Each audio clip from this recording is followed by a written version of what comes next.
Hi friends, welcome back. This is Nageshwar Kumar. आज हम पढ़ने वाले हैं एक बहुत ही महत्वपूर्ण टॉपिक के बारे में, जिसका नाम है मानव नेत्र और दृष्टि दोष। यह परीक्षा की दृष्टि से बहुत ही महत्वपूर्ण है। तो बिना टाइम वेस्ट किए आइए देखते हैं मानव नेत्र और दृष्टि दोष।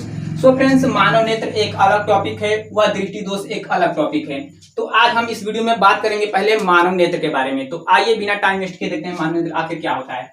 मानव नेत्र, मानव नेत्र इंग्लिश में इसको हम बोले तो इसको हम बोलेंगे ह्यूमन आई। इंग्लिश में इसको बोलते हैं ह्यूमन आई। इंग्लिश में इसको बोलते हैं ह्यूमन आई, ह्यूमन आई। मानव नेत्र अर्थात ह्यूमन आई। तो ह्यूमन आई आखिर होता क्या है? देखिए, अगर मानव नेत्र को अगर हम सीधे से देखें, मानव नेत्र को अगर हम सीधे से देखें इस टाइप से, तो हमें एक इस टाइप से दिखाई देता है, जैसा कि आप अपने स्क्रीन पर भी देख रहे हैं। मानव नेत्र सीधे से हमें इस तरह से दिखाई देगा। अगर इसके अगर हम आंख को निकाल कर देखें, आंख को निकाल कर ऊपर निकाल कर देखें, तो हमें एक गोलक के समान दिखाई देगा इस टाइप से। देखिए, एक गोलक के समान इस टाइप से दिखाई देगा, जैसा कि आप अपने स्क्रीन पर देख पा रहे हैं, ऐसा दिखाई देगा। अगर इसकी पूरी संरचना की बात करें, पूरे आकार की बात करें, तो साइड से हमें एक गोलक के समान दिखाई देगा, बड़ा। देखिए इस टाइप से, यहाँ पर इस टाइप से हमें एक गोलक के समान दिखाई देगा। हालांकि हमारा डायग्राम उतना अच्छा नहीं है, लेकिन आप इस इमेज में देखिए, इस टाइप से दिखाई देगा। मानव नेत्र हमें इस टाइप से दिखाई देगा। और मानव नेत्र की सबसे आंतरिक परत, जिसे हम रेटिना कहते हैं, इसी पर प्रतिबिंब बनता है। ये सबसे आंतरिक परत होती है नेत्र गोलक की सबसे आंतरिक परत, इसे रेटिना कहते हैं। और यहीं पर इसी रेटिना पर प्रतिबिंब बनता है, जैसा कि आप इस इमेज में देख पा रहे हैं, इस टाइप से होता है। तो मानव नेत्र की अगर हम डिफिनेशन लिखना चाहें, परिभाषा लिखना चाहें, तो हम इस तरह लिख सकते हैं कि मानव नेत्र एक प्रकार का प्राकृतिक लेंस है जो मांसपेशियों के सहारे टिका होता है तथा उत्तल लेंस की भांति व्यवहार करता है। और इसका व्यास, इसके व्यास की बात करें तो मानव नेत्र का व्यास 2.3 सेंटीमीटर का होता है। 2.3 सेंटीमीटर का इसका व्यास होता है। तो आई होप कि इतना समझ में आया होगा। अब बात करते हैं कि कोई वस्तु हमें कैसे दिखाई देती है। तो फ्रेंड, जैसा कि आप देख रहे हैं, यहाँ पर एक आंख है, तो हमें आंख पर प्रतिबिंब कैसे बनता है, हमें वस्तुएं कैसे दिखाई देती है, यहाँ पर देखिए हम किसी वस्तु को देखते हैं। मान लीजिए हम यहाँ पर किसी इंसान को देखें, किसी व्यक्ति को देखें, यहाँ पर किसी हम व्यक्ति को देखें, तो व्यक्ति से चलने वाली प्रकाश किरणें हमारे आंखों पर आपतित होती हैं।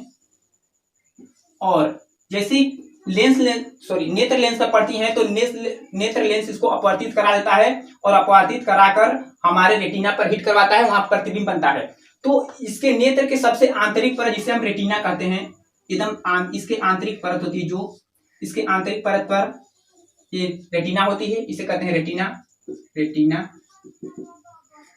इस रेटिना पर प्रकाश किरणें नेत्र लेंस से अपवर्तित होकर हिट करती हैं, काटती हैं दूसरे को, तो यहाँ पर प्रतिबिंब बनता है। और कैसा प्रतिबिंब बनता है वो देखिए यहाँ पर किरणें काटी, यहाँ पर प्रतिबिंब बनेगा, यहाँ पर प्रतिबिंब बनता है, वस्तु का प्रतिबिंब। तो यहाँ से प्रश्न उठता है कि रेटिना पर प्रतिबिंब कैसा बनता है, उल्टा बनता है, आभासी बनता है, कैसा बनता है। तो देखिए, वस्तु इतना बड़ा है, प्रतिबिंब इतना छोटा बना, तो हम कह सकते हैं कि रेटिना पर प्रतिबिंब छोटा बनता है, वस्तु से छोटा बनता है, और उल्टा बनता है। देखिए, सीधा वस्तु है, उसका प्रतिबिंब उल्टा बना, तो कहेंगे उल्टा बनता है। और आभासी बनता है कि वास्तविक बनता है। देखिए, यहाँ पर किरणें काट रही हैं, तो ये कैसा बनेगा, वास्तविक प्रतिबिंब बनेगा, वास्तविक। और बहुत ही इंपॉर्टेंट है। और एक नोट पॉइंट देखिए, वस्तु को हम कहीं पर रख दें, अनंत पर रख दें, अनंत के बीच रख दें, कहीं भी रख दें, यहाँ पर रख दें, यहाँ पर रख दें, कहीं रख दें, लेकिन जब प्रतिबिंब बनेगा वो रेटिना पर ही बनेगा। जब भी बनता है रेटिना पर ही बनेगा, नहीं कि रेटिना के बाहर। अगर मान लीजिए रेटिना के बाहर प्रतिबिंब बनेगा या रेटिना के पहले ही प्रतिबिंब बनेगा, तो वहां पर दोष हो जाएगा। दूर दृष्टि दोष, निकट दृष्टि दोष के बारे में हम अगले वीडियो में पढ़ेंगे। जैसा कि आप यहाँ पर देख रहे हैं, दृष्टि दोष के बारे में हमको पढ़ना है। तो बात करते हैं, पहले हम मानव नेत्र की कैसे दिखाई देती है वस्तुएं, उसके बाद हम दोष के बारे में पढ़ेंगे। तो आपको इतना समझ में आया होगा। देखिए, यहाँ उल्टा प्रतिबिंब बनेगा, छोटा बनेगा, और वास्तविक प्रतिबिंब बनेगा। तो अब बात करते हैं कि स्पष्ट दृष्टि की न्यूनतम दूरी कितनी होती है। स्पष्ट दृष्टि की न्यूनतम दूरी क्या होती है? देखिए, जैसे मान लीजिए हम ये मार्कर को यहाँ पर रखे, और ये स्पष्ट हमें दिखाई दे रहा है, और पास लाए तो भी हमें स्पष्ट दिखाई दे रहा है। लेकिन इसके बाद अगर हम और पास लाए तो ये हमारे आंखों को थोड़ा तनाव महसूस होने लगता है कि ये मार्कर उतना स्पष्ट नहीं दिखाई देता है और तनाव महसूस होने लगता है। तो हम कह सकते हैं कि वह न्यूनतम दूरी, वह कम से कम दूरी जहां पर रखी वस्तुओं को हम स्पष्ट रूप से देख सकें, उसे हम कहते हैं स्पष्ट दृष्टि की न्यूनतम दूरी। और यह एक स्वस्थ नेत्र के लिए ये होता है 25 सेंटीमीटर। इसे डी से दिखाते हैं और इसका होता है स्वस्थ नेत्र के लिए 25 सेंटीमीटर।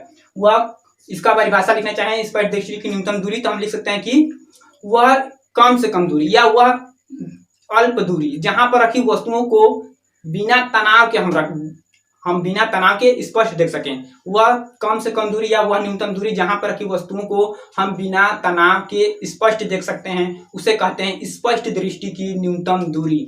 तो आई होप कि आप स्पष्ट दृष्टि की न्यूनतम दूरी को समझ पाए होंगे। अब बात करते हैं कि हमारे आंखों का दृष्टि विस्तार कितना होता है, हमारी आंखें कितनी दूर की एरिया देख पाती हैं। तो आइए देखते हैं।